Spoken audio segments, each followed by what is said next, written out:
x squared plus y squared is equals to 25. Pinaka-example to lagi. So, yung laging ginagawang example yan. So, meron ka na ito. Magde-derive ka yan. Lahat ng derive mo sa y, magkakaroon ka lang ng y prime or dy dx. Parang ganun. Kung ano yung ginagamit.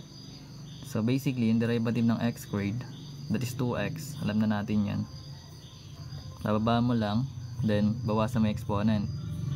Then, ganun din dito. So, yung y squared, bababa mo lang yung exponent, then y, then dahil nag-derive ka ng y, magkakaroon ka pa ng y prime. So magiging ganyan siya. Then sa case ng 25, derivative ng constant is 0. So bali, may 0 na yung right side.